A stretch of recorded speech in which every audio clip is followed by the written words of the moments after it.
Title: The Goose Girl at the Well. Long ago, an old woman stumbled into the forest to pick grass and fruit. She carried the heavy bag on her back. She kindly greeted everyone she met on the way. "Good morning, friend. You may be surprised by what I am carrying, but everyone has their burden to carry. Most people would rather not run into her." An old witch, she was called. One day, a handsome young man was walking through the forest. He saw the woman filling a large basket with grass. Next to it were 2 more large baskets of apples and pears. "How are you going to carry all that?" the young curious man asked.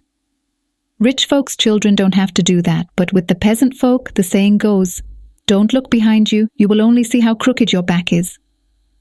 "Will you help me?" the old woman asked. "I am the son of a rich count," replied the young man. "I don't have to do it, but I will help you."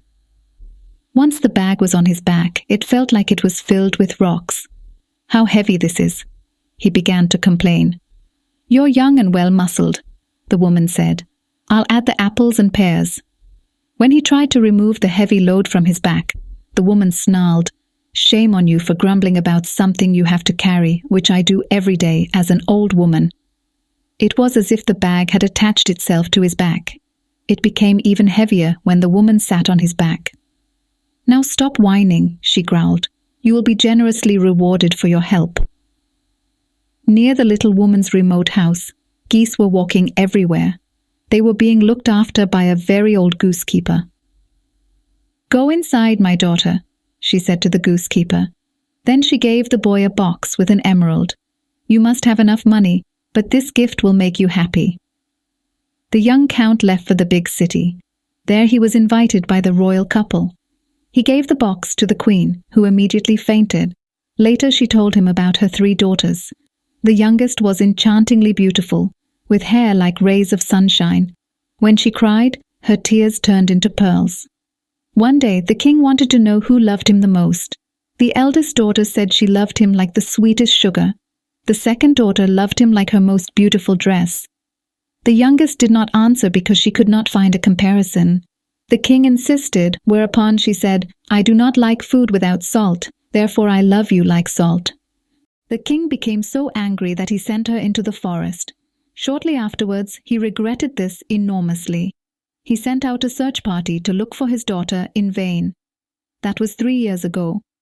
In the box was a pearl, exactly like a tear from her daughter. The young man promised to go in search of the princess. One evening he saw the old gooseherd by a spring. The moonlight was crisp and clear. He could see everything clearly. She removed a kind of mask from her face and changed into a breathtakingly beautiful young woman. Her hair broke forth like sunbeams. The old woman did not seem surprised when there was a knock at the door. It was the king and queen. "You have traveled a long way," she said kindly. "It would not have been necessary if you had not sent your daughter away 3 years ago." She thought that the royal couple had now been punished long enough and called in the beautiful princess. The king asked what he could give his daughter, but she needed nothing. For 3 years she had cried pearls of sorrow. Now she was rich enough.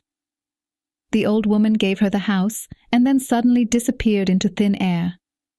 The house turned into a splendid palace. Whether the young count and the princess married is unknown, but it is very likely. Nobody knows who the old woman was. It is thought that she may have given the newborn princess tears of pearls. Nowadays such things do not happen anymore. If it did, there would be no poor people now.